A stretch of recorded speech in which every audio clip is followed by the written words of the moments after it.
はい、それでは改めて皆さん、こんにちは。今からですね、講義を始めたいというふうに思います。前回の講義ですけれども、主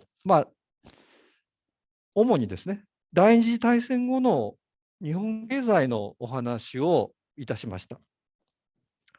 で、その第二次大戦後、日本経済はですね、非常に急速な成長をしばらく遂げていたわけですけれども、その時にですね、農家から、供給される労働力に大きく依存しながらですね、成長していたわけです。つまり、これも前回使った言葉ですけれども、日本経済はですね、農家労働力依存型のですね、経済成長を行っていたわけです。しかし、そうやってですね、農家から労働力が、引き出され続けるとですね、ついに農家の労働力が枯れてしまう時がやってきたわけです。で、それがですね、時期的に言うと、1980年代のことでした。でそして、それ以降はですね、日本経済は農家から供給される労働力に頼ることができなくなりました。で、代わって、日本経済は、これも前回使った言葉ですが、失業者依存型の経済に移っていったわけです。それは、どういうものであったのかというと、不況の時に作り出される大量の失業者がですね、公共の時には企業に吸収される。そういう経済のあり方にですね、変わっていってしまったわけです。ただし、失業者が公共になると、企業に吸収されると言ってもですね、それは、決してですね、皆さん、安定した身分で雇われているわけではなかったわけです。中にはですね、幸運な方も、いらっしゃるかもしれませんけれども、多くの場合はですね、不安定な身分で、雇われ、そういうことであったわけです。で、こうやってですね、日本経済のあり方が1980年代にそれまでの農家労働力依存型から1980年代以降は失業者依存型に変化していきますと、日本経済と日本農業に移行後、いくつかの大きな変化が起こったわけです。前回は、それを4つ見ました。1つはですね、このこ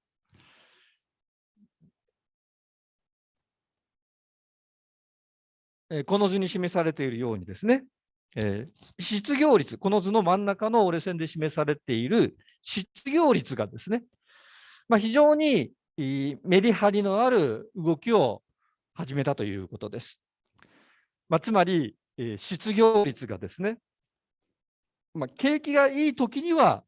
大きく下がるんだけれども、反対に、景気が悪くなってくると、大きく上がるようになってしまったということです。これが1つ目ですね。で、そして2つ目は、非正規雇用従事者が増えたということです。そして、3つ目はですね、まあ、あの、労働力供給が失業者によってなされるようになったというふうに言ってもですね、それはかつての農家労働力依存型の時代ほどはですね、豊富ではなくなってしまったためにですね、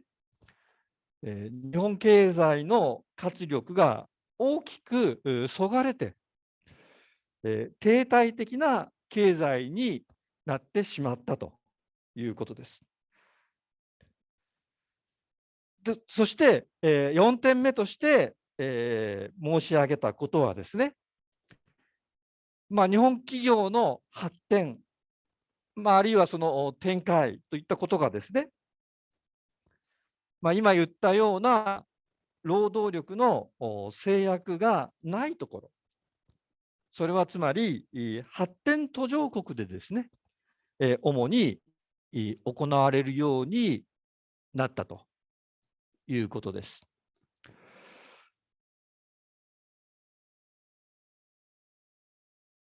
この図に見るようにですね、1980年代の農家労働力依存型の経済から失業者依存型の経済への転換とともに、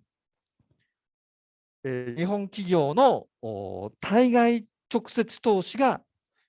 急速に増加しているわけです。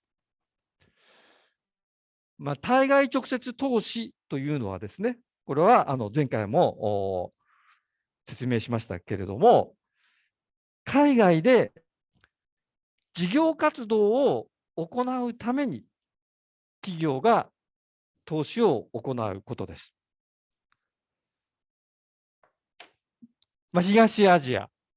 とりわけ、東南アジア途上国と中国の農村にはですね、この当時、80年代の中頃は、豊富な労働力がありました。そういった豊富な労働力を利用するためにですね、日本企業は、その頃からですね、外国へと進出していったわけであります。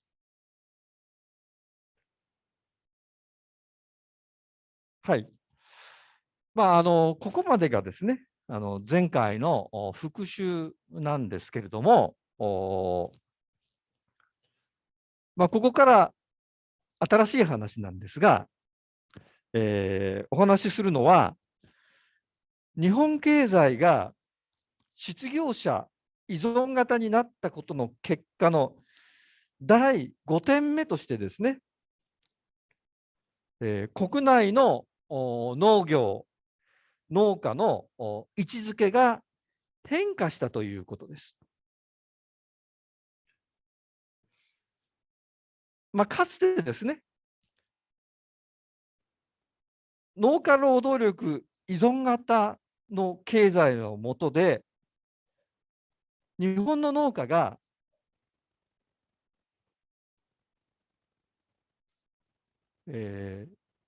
第二次産業とか第三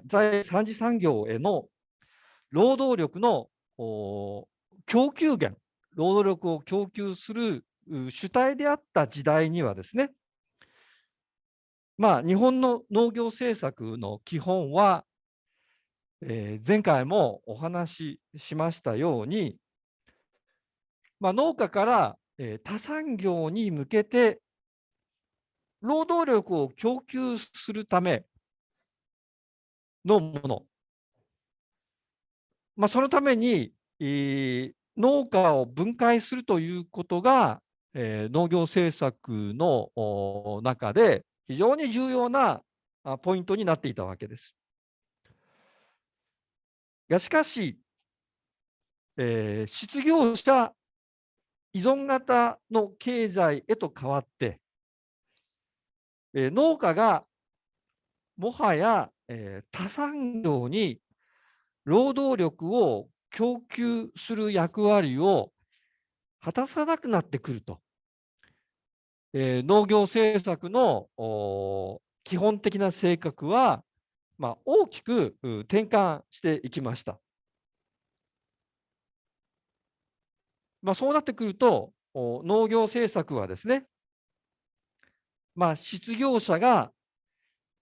高くなったことであるとか、あるいは、高齢化社会が深まってきたということ、むしろ、こういうようなことを強く意識しながらですね、農業政策は立てられるようになって、きたわけです。つまり、農業あるいは農家は、失業者が、一時的に避難する場所であるとか、あるいは、引退した労働力の、老後の隠居先としての役割などもですね、担わされるようになってきたわけであります。で、農家の今言ったような新しい役割をですね、体系化した法律があります。それが、ここに書いてある1999年に制定された食料、農業、農村基本法、普通、略して、新基本法と呼ばれているものです。この法律全部でですね、読んでみますと、4章と43条、そして、6条の付則からなっているんですけれども、この条文、そんなに長いものではありませんから、農林水産省のホームページに行くと、簡単に読むことができますので、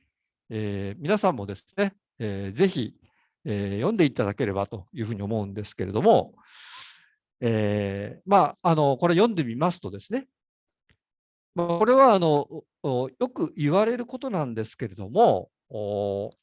の食料農業農村基本法の条文にはですね、実は矛盾があるということに気がつかされます。それは一体どういう矛盾なのであるかというとですね、新基本法は一面では、いわゆる4つの理念、つまり、えー食料自給率の向上、それから、2番目が農業の多面的機能の発揮。で、3つ目が、農業の持続的発展。最後に4つ目ですが、農村振興。こういう4つのですね、美しい理念を唱えながら、農業への人材確保と、農村が持っているセーフティーネット機能の強化を目指しています。これをですね、今言ったような4つの理念に体現される、新基本法の側面のことをですね、セーフティーネット機能強化面と呼びたいと思います。セーフティーネット機能というのはですね、人々の生活だとか、あるいは、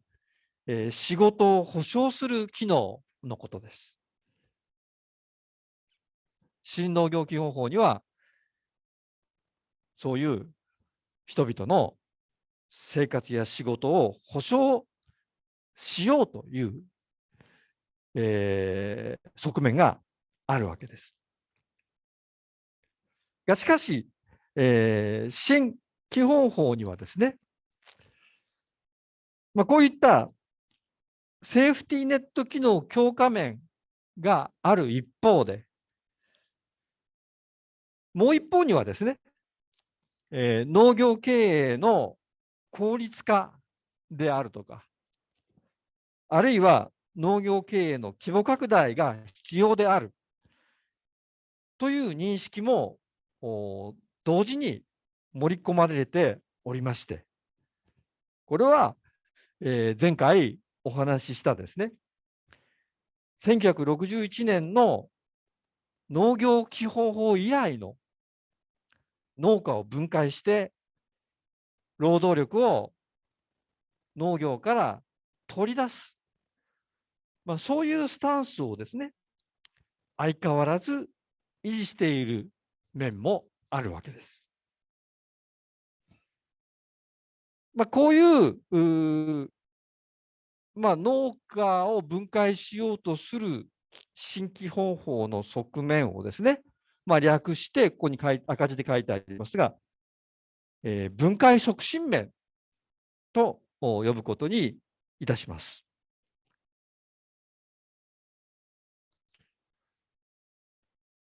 で、新規方法がですね、今言ったような、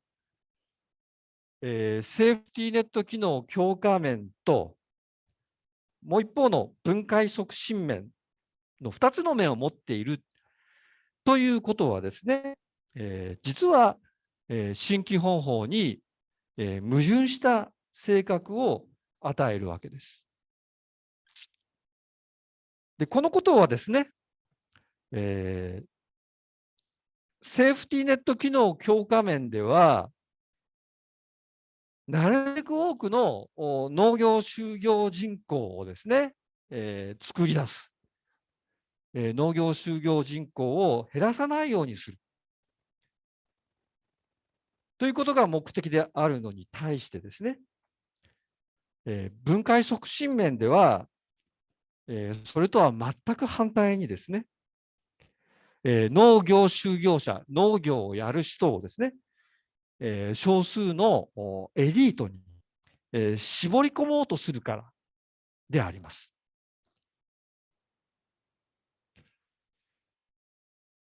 で、新規方法がですね、こういう矛盾した性格を持っているにもかかわらずですね、新規方法が、なんとか一つの体系、法律としての体系的な性格を維持していられるのはですね、実は、この新規方法には、ここに書いてますが、現時法的、限る時の法の性格があるからであります。現時法というのはですね、有効期限をあらかじめ定められた法であります。では、どうしてですね、新基本法にはですね、現時法的性格があるのでしょうか。それはですね、新基本法には第15条があるからであります。その新基本法の第15条にはですね、これから読み上げるようなことが書いてあります。はい、今から読み上げますが、政府は食料、農業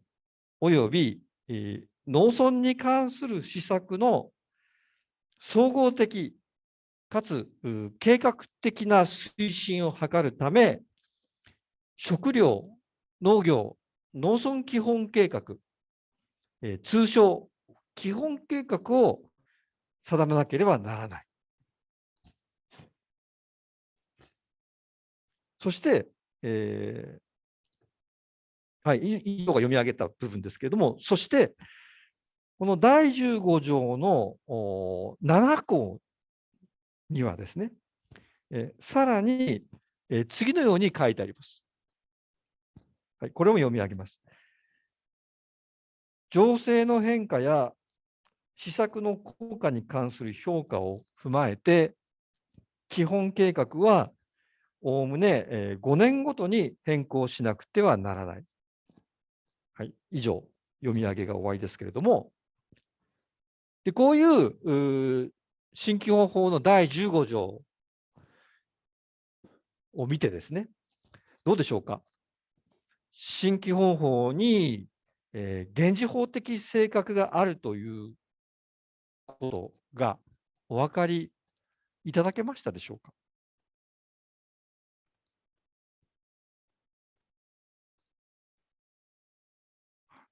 つまり、新基本法というのはですね、大体5年おきに農業政策の基本的な方針をですね、大きく変更することを予定している法律なんです。そして、そうやって5年おきに農業政策の方向を大きく変更することを5年おきに作る基本計画によって行う。そういうことを決めた法律であるわけです。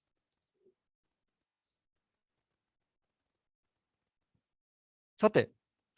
その基本計画ですが、今日の時点から見て、過去にですね、すでに5回制定されました。一番最初に制定されたのが2000年ですね。その後、きっちり5年おきに、2005年、2010年、2015年、そして一番新しいのは2020年に、定められています。それで、一つ一つ、その基本計画で一体どういうことがですね、主に言われているのかと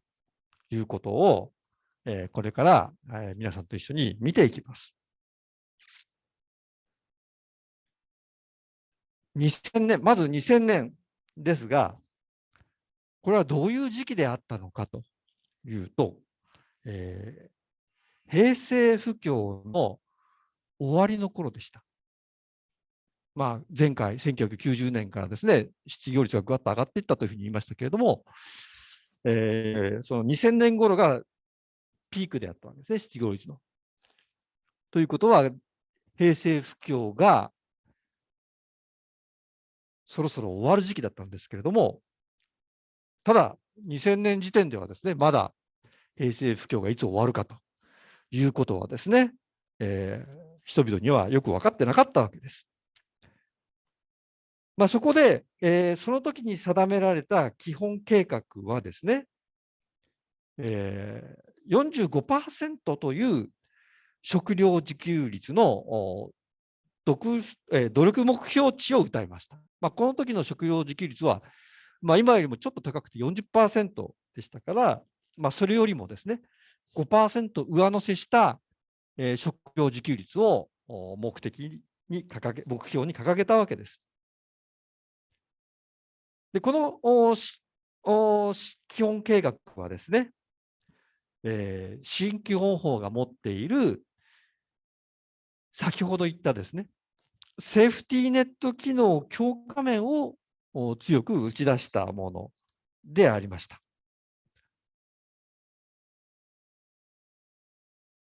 これが2000年基本計画ですね。で、続く2005年の基本計画は、これは、平成不況が明けてですね、好況になった時期に、景気が良くなった時期に作られた基本計画でした。この2005年の基本計画ではですね、ここに書いてますが、品目横断的経営安定対策というものがですね、最大のテーマの一つに掲げられました。でこの品目横断的経営安定対策というのはですね、どういうものであったかというと、国の補助金をですね、支給する対象を最初からですね、一部の農家さんや団体に絞り込むというものです。ですから、品目横断的経営安定対策というのはですね、非常に、農家を選別する、農業者をふるい分ける、エリートとそうでない方たちに振り分ける性格を持ったものでありました。でしたがって、2005年の基本計画ではですね、新基本法が持っている、先ほど言った2つの側面のうち、分解促進面が前面に出ていたわけであります。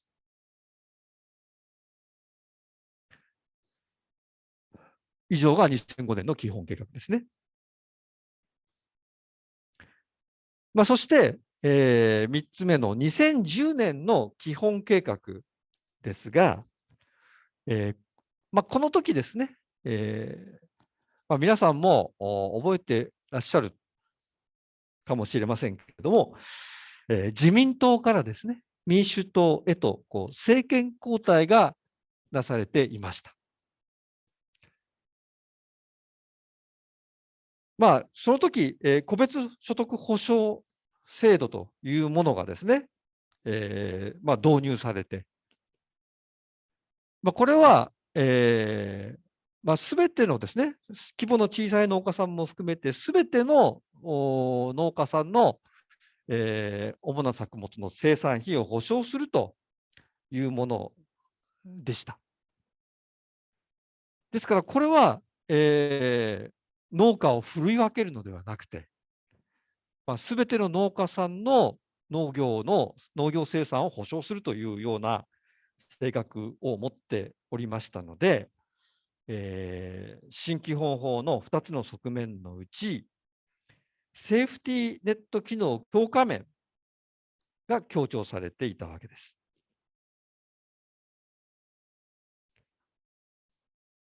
以上が2010年の基本計画ですね。そして、2015年の基本計画ですが、これは、アベノミクスのですね、好景気のもとにおける、景気の良い時期のもとにおける基本計画でした。でそこでは、農地中間管理機構の創設、農地中間管理機構というものを作り出すということがですね、メインテーマであったわけです。農地中間管理機構というのは、小さい規模の農家さんが持っている農地をですね、大きな規模の農家さんに、仲介するための機関であります。そういう農地を仲介する機関を作るということがですね、2015年の基本計画のメインテーマでした。ですから、2015年の基本計画は、新基本法が持っている2つの側面のうち、分解促進面がですね、前面に出た計画であったわけであります。そして、最後、2020年のですね、基本計画でありますが、これはですね、皆さんも、ごく最近のことなので、実感を伴ってどういう時代なのかということは分かると思うんですけれども、コロナ、不況の下で、景気がですね、悪くなってきている。そういう時期の基本計画であります。そこではですね、その基本計画の中では、中小家族経営の重視というようなことが、謳われています。ですから、2020年の基本計画ではですね、新基本法の2つの側面のうち、セーフティーネット機能強化面が重視されているようであります。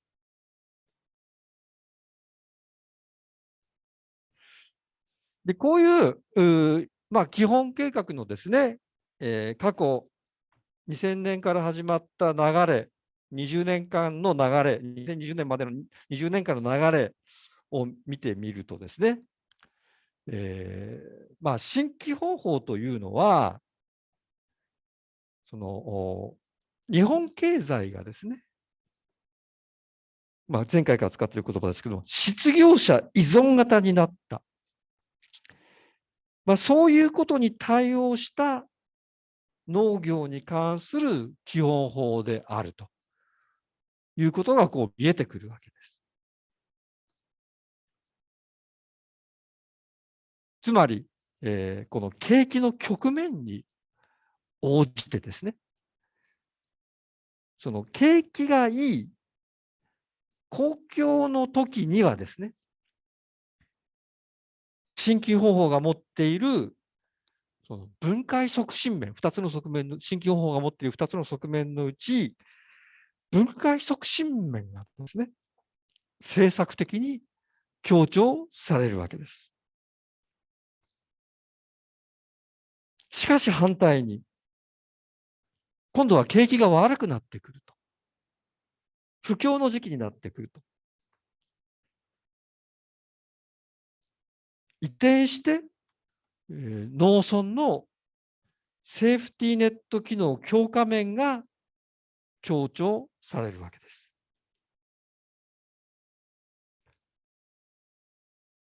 こういうふうに、その景気の局面に応じてですね、農業政策のあり方を大きく変えることができるのはですね、これは先ほど言ったその基本計画がですね、法律の条文ではおおむね5年ごとに変更され、農業政策の基本方向がですね、景気局面に応じて変更することがですね、可能になっているからなのであります。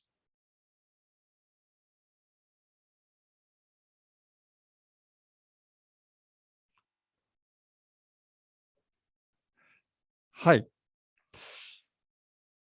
それでですね、前回の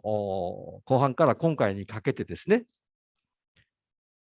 この講義では、その東アジアコンプレックスの中心にある、日本の動きを見てきたわけです。東アジアコンプレックスというのはですね、日本を中心として、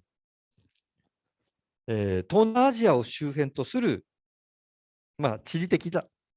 まとまりのことであったわけですが、ここまではですね、日本の第二次世界大戦後の動きを、見ました。つまり日本経済は、1980年代に農家労働力依存型の経済のあり方からですね、失業者依存型の経済のあり方へとですね、転換したわけです。がしかし、失業者依存型の経済はですね、残念ながら労働力不足のためにですね、活力が乏しくて停滞したもの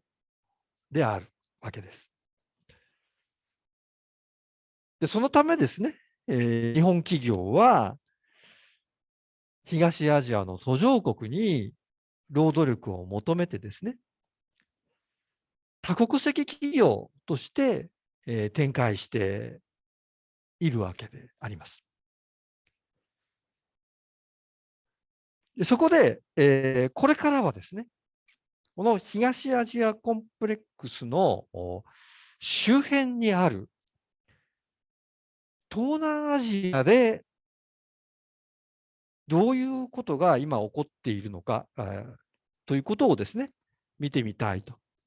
いうふうに思います。ただし、この講義ではですね、東南アジア全般を取り上げるのではなくて、私が研究対象地にしているベトナム南部のですね、メコン川デルタを例に取りながら見てみたいというふうに思います。ただし、ここで直接に例として取り上げるのは、ベトナムのメコン川デルタなんですけれども、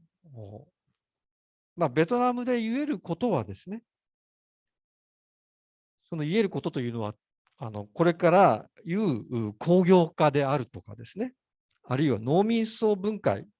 と関わって言えることなんですけれども、そういうことはですね、大なり小なり、東南アジアの他の国でも言える。こういうことはですね、申し上げておきたいというふうに思います。ですから、ベトナムメコン川デルタはですね、まあ、工業化だとか農民層分解と関わっては、東南アジア全域で起こっていることの、一つの例としてですね、紹介するということであります。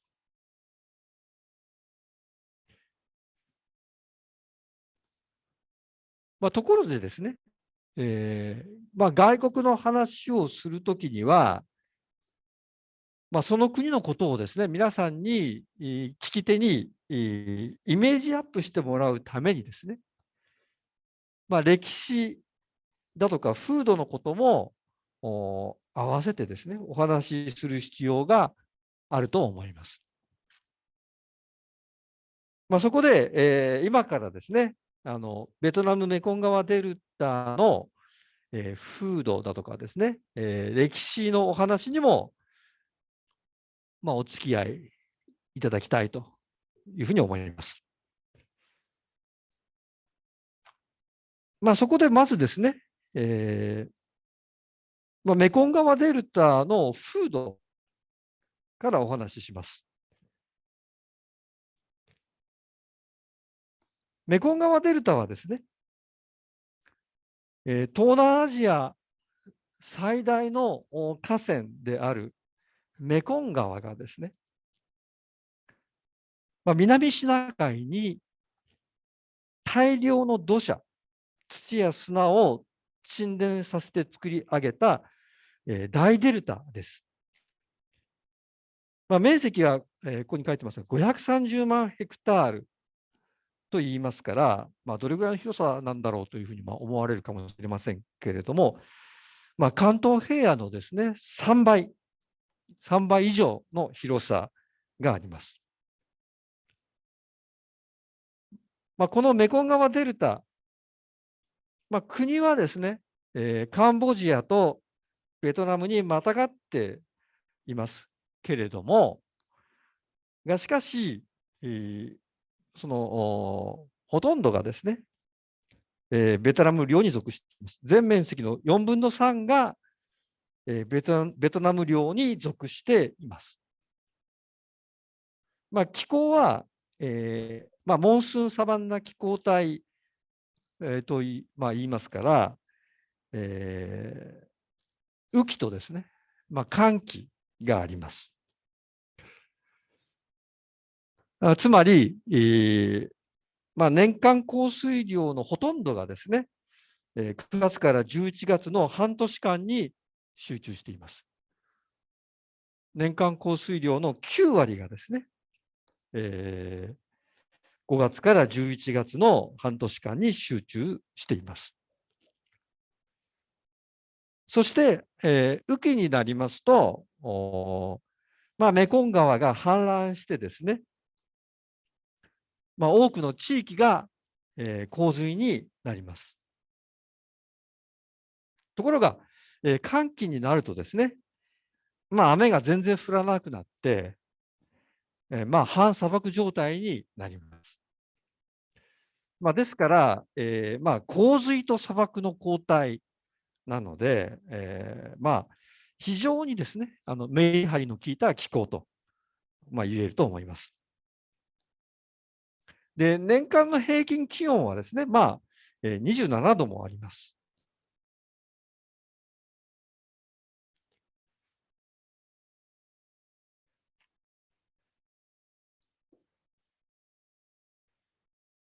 で、メコン川の水位なんですけれども、水面の高さはですね、今言った、季節的な変化、つまり、雨季になるとですね、水位が上がる。で、乾季になると水位が下がる。そういう季節的な変化がメコン川にはあります。が、しかし、一日の間にもですね、南シナ海の潮の満ち引きの影響を受けて、変化します。つまり、1日に2回あるですね、満ち潮の時にはですね、メコン川の水位も上がります。で、こういうメコン川の水位の日変化を利用してですね、メコン川デルタでは、独特な灌漑の方法、独特な、水田に水を引く方法が、編み出されてきました。つまり、え南シナ海の満ち潮の影響でですね、水路の水かさが高くなったときに、圃場に設置してある水門を開けて、田に水を入れます。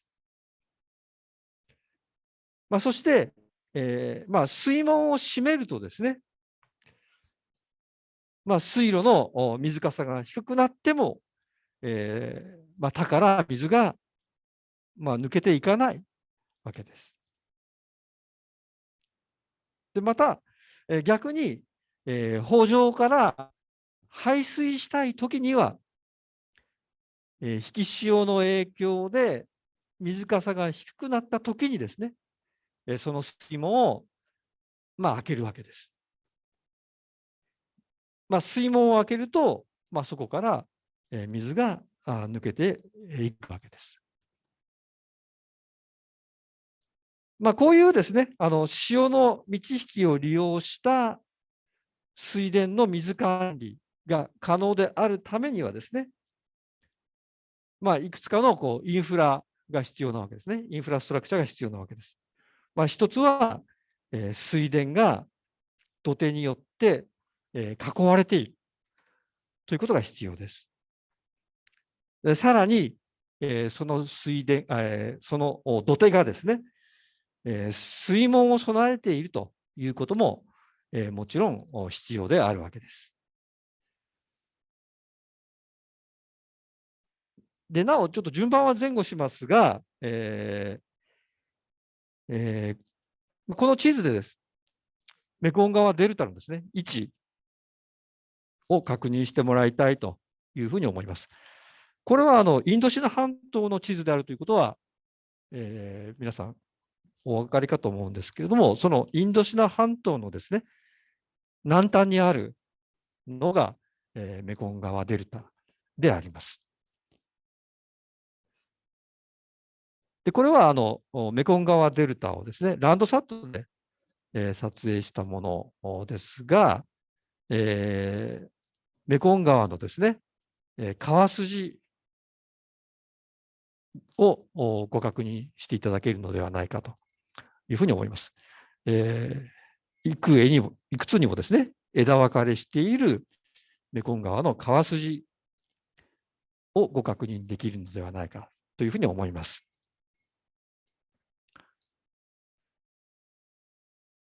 でこれはですね、メコン川デルタの行政区分なんですけれども、12の省とですね、それから真ん中にあるこの関東市というですね、中央直轄市からなっています。中央直轄市というのは、省と同格の市であります。はい。そこで次にですね、メコン川デルタの開発の歴史をですね、少し振り返ってみたいというふうに思います。で、現在のですね、ベトナムの支配的な民族は金属と呼ばれています。で、もともとはですね、メコン川デルタは、金が、住んでいる土地ではありませんでした。金は、もともとはですね、今のベトナムの北の方に住んでいた民族であります。金がですね、そのメコン川デルタの本格的な開発を行うために、移住し始めたのは、19世紀以降のことであります。その時の政府はですね、グエン朝という王朝でありました。で、この時の開発はですね、ジャングルであったところに、運河を掘って、入植や開墾を行うというものでした。つまり、運河の開削というものが軸の開発であったわけですけれども、こういう運河の開発を軸とした開発のパターンはですね、運河の開削を軸とした開発のパターンは、その後もですね、今日に至るまで、政府は変わっても、メコン川デルタの開発のパターンとして、定着しています。これはですね、運河を示した地図なんですけれども、メコン川デルタに、運河がですね、縦横にこう、張り巡らされている、縦横に、存在していることが分かるというふうに思います。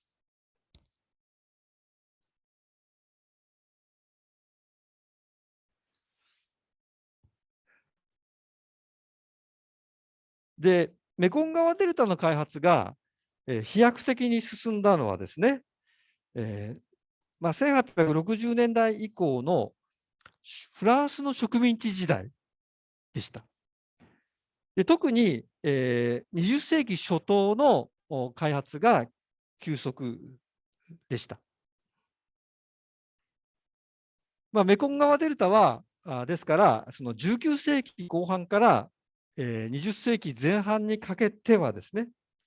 フランスの植民地であったわけです。フランスの植民地の時代にですね、米に対する外国からの需要の増加があって、メコン川デルタではですね、水田の造成が大規模に進みました。でそのため、フ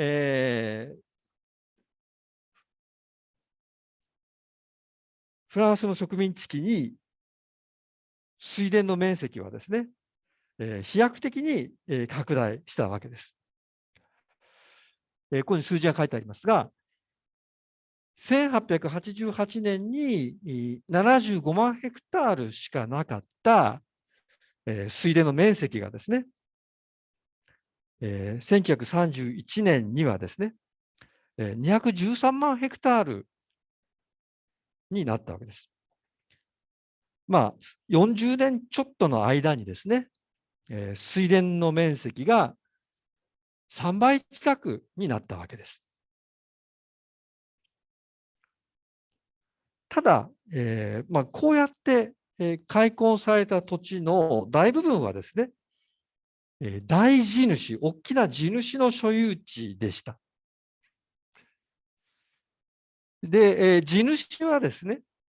自分では農業をやらないで、農業の工作はやらないで、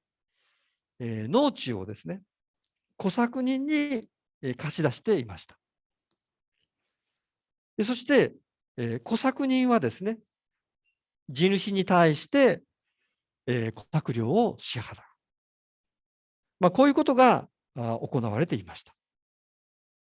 大地主はですね、フランス人だとか、ベトナム人でした。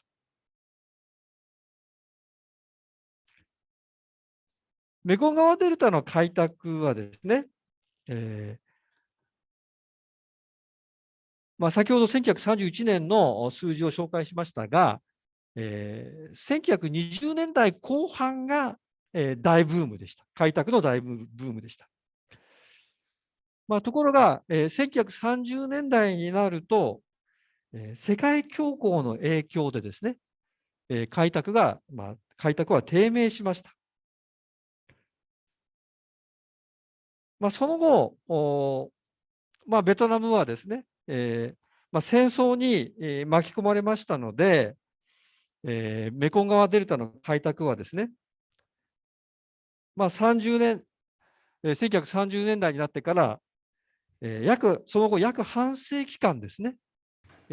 ほとんど進まなかった。凍結したわけです。そして、メコン川デルタの開発が再び始まったのはですね、本格的に始まったのは、1975年のですね、ベトナム戦争が終わってから後のことです。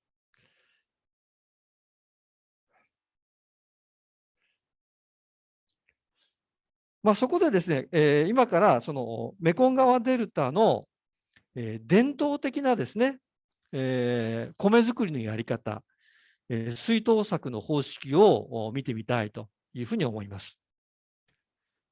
で、これから紹介する水稲作の方式、米作りのやり方は、1960年代までですね、広く見られたものです。で、そこにはですね、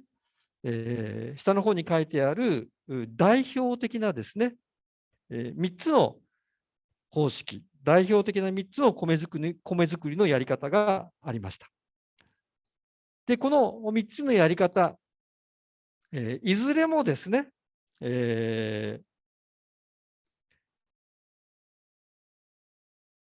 使っていた品種は、観光性のですね、在来種を用いた稲作でありました。で、この稲の生育期間はですね、180日から210日もありましたので、非常に暖かいところなんですけれども、お米を作ることができたのは、年に1回だけでありました。で、この伝統的な米作りでは、その人工灌漑の施設はなくてですね、米のコントロールは、すみません、水のコントロールは、全くできませんでした。で、そのため、その洪水の水だとかですね、あるいは雨水、天水を使った、稲作でありました。で、また、収穫量もですね、1ヘクタールあたりもみで、1トンから2トンしかなくてですね、非常に低いものでした。でなお、今の日本の米作りは大体ですね、1ヘクタールあたり、もみにすると7トンぐらい、取れます。はい。それで、そのデルタのですね、上流、中流、下流別にですね、米作りの違いをちょっと確認していきたいというふうに思います。え上流ですね、これが。で、中流、そして下流というですね。デルタもですから、カンボジアからですね、南シナ海に向かって上流、中流、下流に、分かれているわけです。で、デルタの上流地域ではですね、これは先ほど言いましたように、雨季になるとですね、そのメコン川の水位が上がって、大量の水がですね、自然堤防を越えて溢れ出して、多いところでは、水深3メートルを超える洪水になります。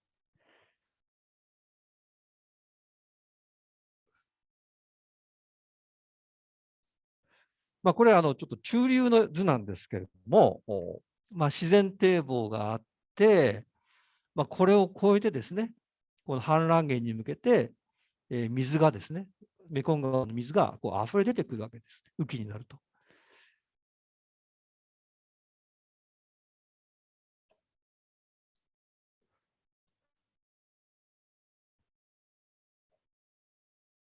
で、このフランスの植民地時代にですね、メコン川で出た上流部の農民たちは、この氾濫源、つまりその洪水になっているところにですね、浮稲というものの栽培を普及させて、水田面積を一挙に拡大しました。でこの浮稲、フローティングライスというのは、その洪水のですね、水位が上がっていくのにつれて、急速にですね、茎を伸ばして対応することができる品種です。私が聞いた話では1日に50センチぐらいですね、茎を伸ばすことができる。そういう品種です。ですから、茎の長さがですね、その長い時には数メートルにまで達します。で、農民たちは、洪水がやってくる前にですね、種をまいて、そして、洪水が去った後にですね、その稲が寝ますから、倒れますから、その稲を収穫する。そういう稲作であります。以上が上流ですけれども、次に中流を見てみると、デルタの中流域ではですね、この上流の地域と比べて、雨季の洪水は、緩やかであります。洪水の時の水深、先ほど上流では、数メートルと言いましたけれども、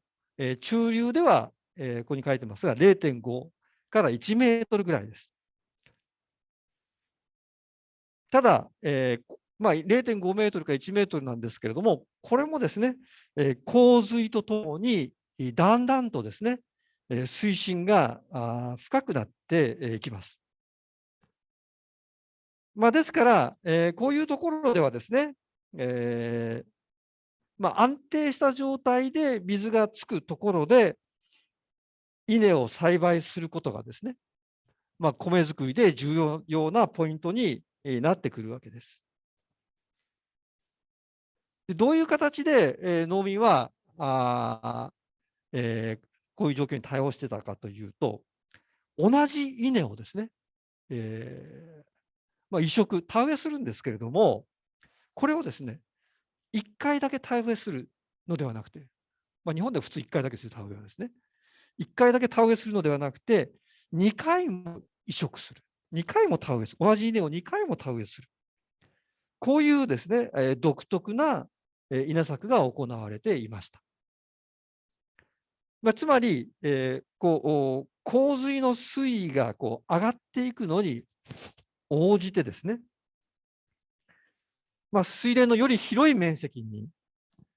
安定的に水がつくようになっていくので、水田の水が安定的につく範囲が広がるのに応じてですね、作付けの面積も広がるよう、2回にわたってですね、移植するわけであります。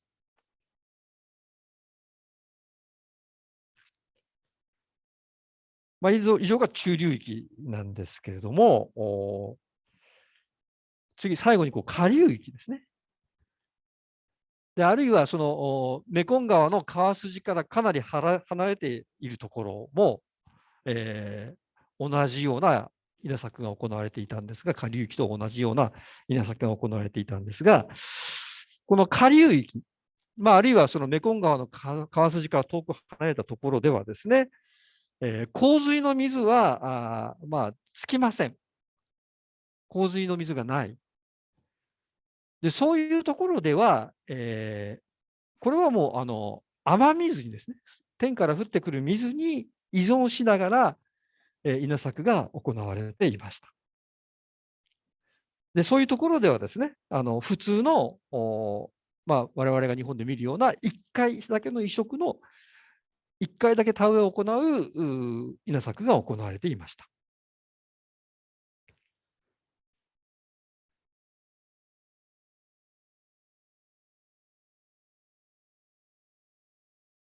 はい。ちょっとお米作りの話に、少しのめり込みましたけれども、歴史の話にですね、戻りたいというふうに思います。資料の12枚目ですけれども、ベトナム戦争、これは1960年代から始まってですね、60年代の前半から始まって、70年代の中頃まで続いた戦争なんですけれども、このベトナム戦争の真っ盛り、1970年代の前半にですね、ベトナム戦争というのはベトナムが北ベトナムと南ベトナムに分かれて行われた戦争であったんですけれども、そのうちその南ベトナムの政府はですね、南で農地改革を実施しました。ベトナム戦争の中で、そのメコン川デルタを支配していた側の政府がですね、農地改革をやったわけであります。で、その時ですね、15ヘクタールが、地主の農地保有上限面積とされました。つまり、地主はですね、農地改革の時には、15ヘクタール以上の土地を手放さなければならなかったんです。しかし、15ヘクタール以下の面積の土地ならば、自由に持つことができたかというと、そうではありません。15ヘクタール以下の場合も、自分で農業を行う自作の場合に限ってですね、農地の保有が認められました。そして、国がですね、接収した農地はですね、3ヘクタールを上限の面積としながらですね、小作人に対して無償で、つまり、ただで譲り渡されました。で、その結果ですね、メコン川デルタでは、1970年代の前半に、地主的な土地所有というものが制度的に崩壊して、農民による土地所有が確立しました。で、よくですね、土地が農民のものになると、土地が農民の所有になると、農業でですね、生産力が発展するというふうに言われます。農民が土地所有者になると、農業の収穫が増えるというふうに言われています。これはですね、日本でも第二次世界大戦後に農地改革が行われたということは皆さんも知っているかと思いますけれども、ですから日本でもですね、この時、地主が所有していた土地が小作人のものになりました。そして、その時ですね、多くの自作農、自分の土地を持ってそこで、農業をやる、そういう農民が誕生しました。他方で、第二次大戦後にですね、日本では農業の生産力が、飛躍的に発展しました。で、その理由の一つはですね、やはり、農地改革であったというふうに言われています。なぜですね、農地改革が行われて、土地が農民のものになると、農業の生産力は発展するんでしょうか？どうしてでしょうか？それはですね、一つは、それまで小作業として、地主に献上していた分をですね、農民が自分のものにすることができるようになったからです。そして、えーそのことはですね、農業へ投資するということを可能にしたわけです。小作料として、それまで、地主に取られていた分をですね、新しい農業技術を導入するための、資金にすることができるようになりました。で、そして、投資のための資金ができただけではなくて、土地が自分のものになるとですね、農民はその資金を安心して、えー設備などに投資することができるようになったわけです。土地改良を行ったりですね、あるいはその灌漑設備を設置するなど、こういうあの、その、投資した資金を回収するのに長い時間がかかる土地への投資というものはですね、まあ、その自分が土地の所有者でないと、なかなかですね、安心してできるものではないわけです。なぜかというと、そうでなければですね、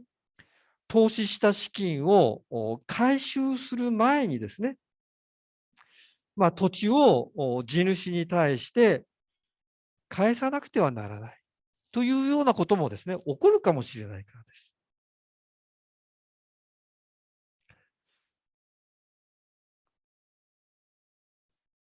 こうやってですね、メコン川デルタでは、1970年代の前半にですね、農業生産力の発展を可能にするような土地の制度的条件が整備されたわけであります。でそのため、これはまだ戦争中ではあったんですけれども、一部の地域ではですね、新しい、収穫量の高い、近代的な稲の品種の作付けが、行われるようになりました。IR5 だとかですね、あるいは IR8 といったフィリピンのですね、国際稲研究所で開発された IR 系の品種であります。さて、1975年に、ベトナム戦争が終わりました。でその直後にですね、メコン川デルタでは、政府による農業集団化が進められました。農業集団化というのはですね、それまで家族でやっていた農業をやめて、農業をですね、グループでやるようにしたんです。しかし、南ベトナムの農業集団化は、残念ながらだと言っていいんでしょうかね、失敗でした。これ何がダメだったのかというとですね、よく言われるのは、これは一生懸命働く方がですね、あんまり働かない、あんまり一生懸命働かなくてもですね、ほぼ同じだけの給料しかもらえない。こういう平等主義的なシステムがダメだったんだというふうに言われています。そのためですね、農業集団化は徐々に軌道修正されていって、そしてついに、1980年代の末にはですね、ドイモイ政策という、経済の自由化政策が採用されます。このドイモイ政策の下で、メコン川デルタではですね、集団農場が解体していきました。そして、元のですね、家族経営の農業に戻って、今日に至っているわけです。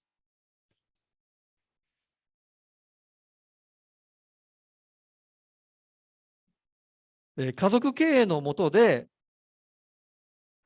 メコン川デルタの農民たちは、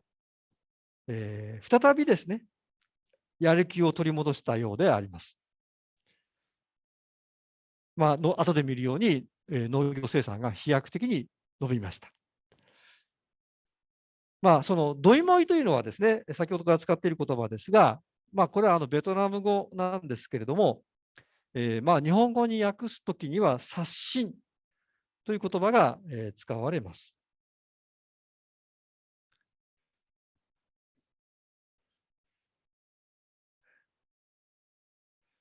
で、このドイモイ政策の下で、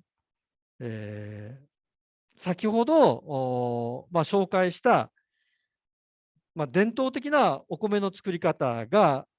徐々にですね、姿を消していきます。それに代わって、これも先ほど話に出た、国際稲研究所 IRI で開発された IR 系の近代品種がですね、急速に普及していきます。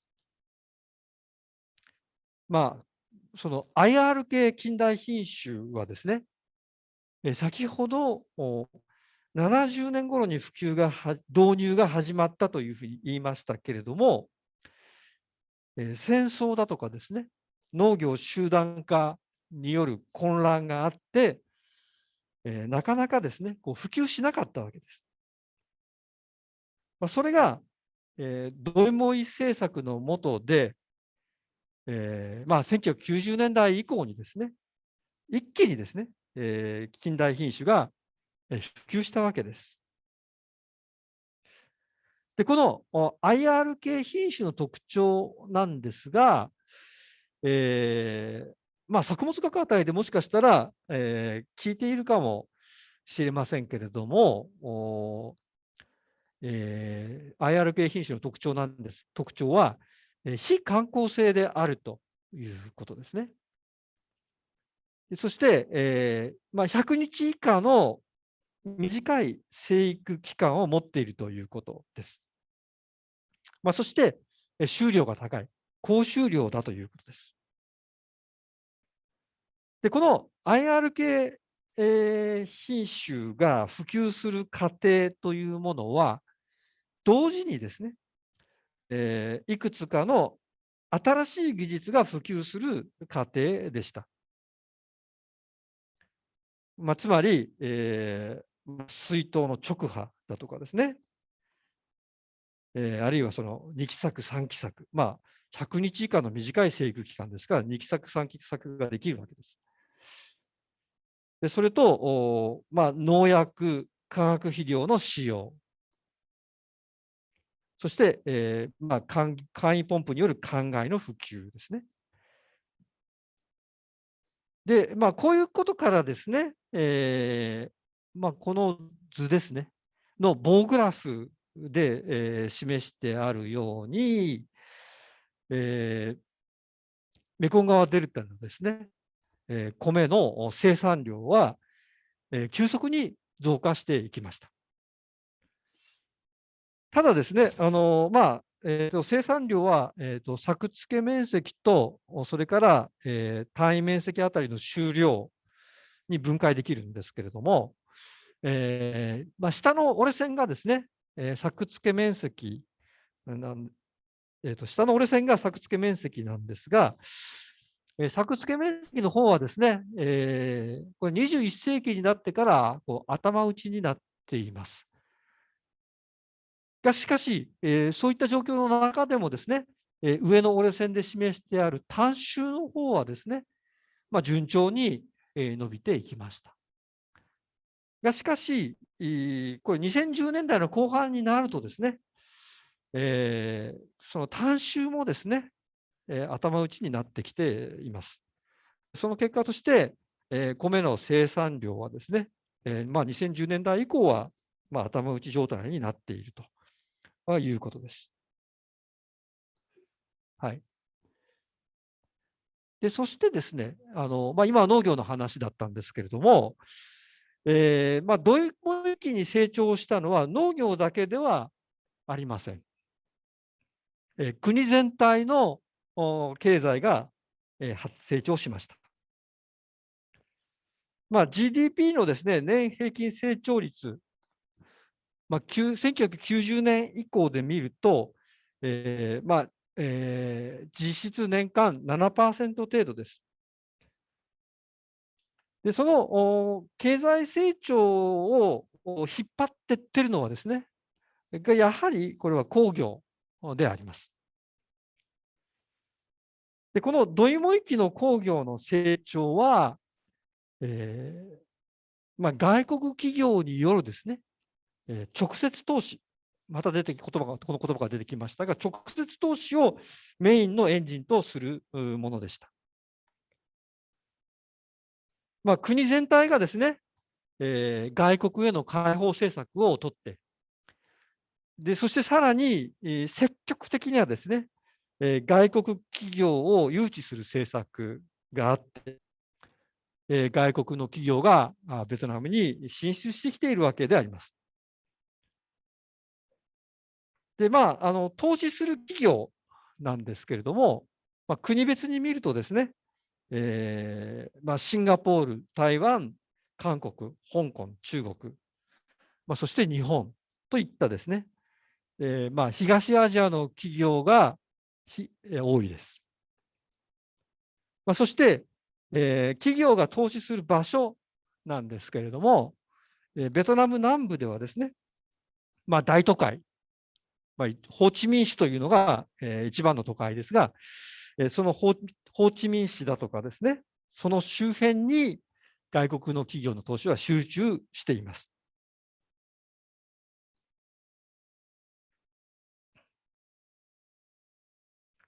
で、この工業化に伴う急速な経済成長によってですね、ベトナムでは第一次産業に就業する人口の比率がですね、徐々に減ってきました。2020年時点で見ると、33% が第一次産業に就業しているということなんですけれども、33% ですから、減ったとはいえ、先進国から比べるとですね、まだ第一次産業就業人口比率は高いと言えると思います。いまだに豊富な農村人口を抱えていると言えると思います。はい、それで、本日の講義ですが、まず日本の話をしました。日本では、1999年のですね、食料農業農村基本法の下で、農業政策はですね、農業政策の在り方がですね、それまでの1961年農業基本法の頃と比べて大きく変化したということを述べました。で次に、ベトナムのメコン川デルタの話をして、メコン川デルタではですね、1990年代以降ですね、